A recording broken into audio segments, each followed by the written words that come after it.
Mangaldai press ক্লাবৰ উদ্যোগত ৰাষ্ট্ৰীয় প্ৰেছ দিৱস উদযাপন বিভ্ৰান্তিমূলক তথ্যৰ মাজত সংবাদ সেৱাৰ বিশ্বাসযোগ্যতাক সুৰক্ষা প্ৰদান মূল বিষয় হিচাপে লৈ এক গুৰুত্বপূৰ্ণ আলোচনা চক্ৰ অনুষ্ঠিত কৰা হয়। অনুষ্ঠানত জ্যেষ্ঠ সাংবাদিক বাবুল মকছেদ আহমেদক সম্বৰ্ধনা জনোৱা হয়। মঙ্গলদৈ প্ৰেছ ক্লাবৰ উদ্যোগত আজিৰ পৰা দুদিনীয়া কাৰ্যসূচীৰে আৰম্ভ হৈছে ৰাষ্ট্ৰীয় প্ৰেছ দিৱস। আজি দুপৰীয়া প্ৰেছ দিৱস উপলক্ষে আৰম্ভ হয় আলোচনা চক্ৰ আৰু সম্বৰ্ধনা অনুষ্ঠানৰ। প্ৰতি বছৰে ৰাষ্ট্ৰীয় প্ৰেছ দিৱস উপলক্ষে মঙ্গলদৈ প্ৰেছ ক্লাবে এগৰাকী সাংবাদিকক সম্বৰ্ধনা জনাই আহিছে আৰু এইবাৰ সাংবাদিক তথা সাংবাদিক সংগঠন আপকৰু দৰং জিলা সমিতিৰ সভাপতি বাবুল মকছেদ আহমেদক সম্বৰ্ধনা জ্ঞাপন কৰে। মঙ্গলদৈ প্ৰেছ ক্লাবৰ সভাপতি হোমেন কাকতিৰ সভাপতিত্বত আৰু সম্পাদক লক্ষীনন্দন কলিতাই আঁতৰা প্ৰেছ দিৱসৰ এই গাম্ভীৰ্যপূৰ্ণ অনুষ্ঠানত সাংস্কৃতিকগৰাকীক সম্বৰ্ধনা জ্ঞাপন কৰা হয়। মঙ্গলদৈৰ পৰা মীৰ চাহিল ইৰফানৰ ৰিপৰ্ট AIN লাইভ।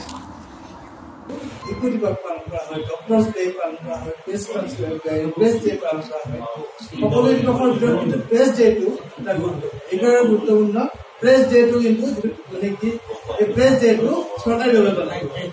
বাকী কোনো অনুষ্ঠান শিশু দিৱসটো চৰকাৰীভাৱে আজিকালি কৰে আৰু লগতে কৰে শিক্ষক বিশ্বাসযোগ্যতাটো যিকোনো এটা বিষয় তেওঁলোকে উপস্থাপন কৰাৰ প্ৰাক মুহূৰ্তত তেওঁলোকে যাতে 2-3বাৰকৈ চেক কৰি লয়, 2-3বাৰ যাতে তেওঁলোকে পৰীক্ষা কৰি লয়, এই কথাটো তেওঁলোকে নিৰীক্ষণ কৰিব লাগিব আৰু এই কথাটো নিৰীক্ষণ কৰি আগবাঢ়িলে সংবাদ মাধ্যমৰ যিটো বিশ্বাসযোগ্যতা এই বিশ্বাসযোগ্যতাক সুৰক্ষা প্ৰদান কৰা হয়।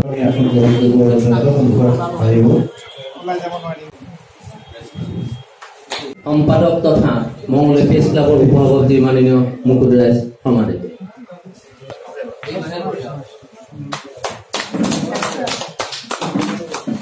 ক্ষেত্ৰতেই হওক, কৰোণা মহামাৰীৰ ক্ষেত্ৰতেই হওক, বিভিন্ন ক্ষেত্ৰত সমাজলৈ যেতিয়া দুৰ্যোগ নামি আহে তেতিয়া মঙ্গলদৈ প্ৰেছ ক্লাবৰ পৰম ভূমিকা গ্ৰহণ কৰা দেখা পাওঁ, পৰিলক্ষিত হয়। আৰু সেইটো আচলতে সভাপতি সম্পাদকে যেতিয়া উদ্যোগ লয় তাত আমি জবিয়াই কৰোঁ।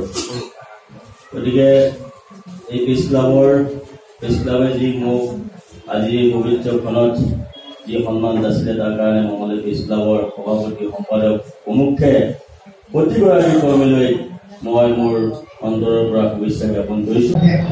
আজি মঙ্গলদৈ প্ৰেছ ক্লাবৰ উদ্যোগত ৰাষ্ট্ৰীয় প্ৰেছ দিৱস উপলক্ষে এখন বিশেষ বক্তৃতা অনুষ্ঠান আয়োজিত হৈছিল, য'ত সাংবাদিকসকলৰ বিশ্বাসযোগ্যতা, বিভিন্ন বিভ্ৰান্তিমূলক তথ্যপদ পৰিৱেশন কৰা বাতৰিৰ বিশ্বাসযোগ্যতাৰ ওপৰত আলোচনা কৰা হৈছিল আৰু তাত মোক এগৰাকী বক্তা হিচাপে আমন্ত্ৰণ জনাইছিল আৰু তাৰ বাবে মই প্ৰেছ ক্লাবৰ সমূহ সদস্যক ধন্যবাদ জ্ঞাপন কৰিছোঁ। আৰু এইখিনিতে মই ক'বলৈ গৰ্ববোধ কৰিছোঁ, ময়ো এজন মঙ্গলদৈ বাসিন্দা, দৰং জিলাৰ বাসিন্দা। সেই হিচাপে আজিৰ এই মুহূৰ্তলৈ দৰং জিলা বা মঙ্গলদৈ অঞ্চলৰ যিসকল সাংবাদিক, সেই সাংবাদিকসকলে অত্যন্ত দায়বদ্ধতাৰে সহকাৰে আৰু নিষ্ঠা সহকাৰে বাতৰি পৰিৱেশন কৰিছে, যাৰ ফলস্বৰূপে আজিৰ তাৰিখলৈ হয়তো মঙ্গলদৈ তথা দৰং জিলাৰ বিভিন্ন সংবাদসেৱীৰ বাতৰিৰ ওপৰত কোনো আঙুলি টোৱাব পৰা নাই। এই ক্ষেত্ৰত ক'ৰবাত আইনগত সমস্যা হ'ব পাৰে, কিন্তু সেই সমস্যাটো আচলতে বাতৰিৰ বিশ্বাসযোগ্যতাৰ ওপৰত নহয়, বিভিন্ন আইনগত সমস্যাৰ ওপৰতহে কেতিয়াবা আইনগত সমস্যা হয়। ৰাষ্ট্ৰীয় প্ৰেছ দিৱস উপলক্ষে যি বক্তৃতা অনুষ্ঠানৰ আয়োজন কৰিছে প্ৰেছ ক্লাবৰ সদস্যসকলে অত্যন্ত নিষ্ঠা আৰু আন্তৰিকতাৰে এই অনুষ্ঠান প্ৰতি বছৰে পালন কৰি আহিছে। মই এই অনুষ্ঠানৰ জৰিয়তে মই প্ৰতিগৰাকী সাংবাদিকৰ শুভেচ্ছা জ্ঞাপন কৰিছোঁ, অভিনন্দন জ্ঞাপন কৰিছোঁ।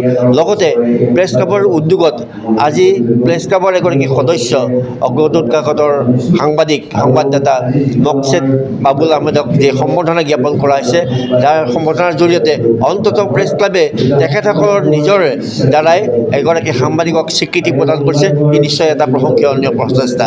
আৰু এই ক্ষেত্ৰত মই ইয়াৰ আগতে এবাৰ এটা অনুষ্ঠানত অংশগ্ৰহণ কৰিছিলোঁ আৰু তেতিয়াই মই এটা মনতে ভাবি লৈছিলোঁ যে মঙ্গলদৈ প্ৰেছ ক্লাবে প্ৰতিষ্ঠা দিৱস পালন কৰে, যে এই প্ৰতিষ্ঠা দিৱসত এগৰাকী সাংবাদিকক সম্বৰ্ধনা জনাই যে এইবাৰৰ পৰা সেইগৰাকী সাংবাদিকক মই এটা নিৰ্দিষ্ট নগদ ধন আৰু সম্বৰ্ধনা পত্ৰ আৰু অন্যান্য সামগ্ৰীৰে সম্বৰ্ধনা জ্ঞাপন কৰি মোৰ পিতৃ মাতৃৰ নামত এইটো মই আজি ঘোষণা দিলোঁ আৰু এই বছৰৰ পৰাই সেই বঁটাটো মই প্ৰদান কৰি যাম।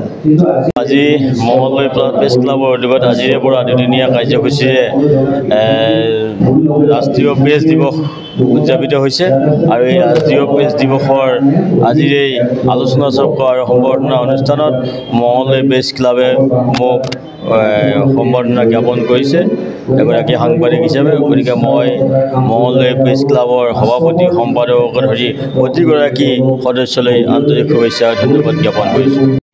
যিকোনো খবৰ আৰু বিজ্ঞাপনৰ বাবে যোগাযোগ কৰক 7896121996।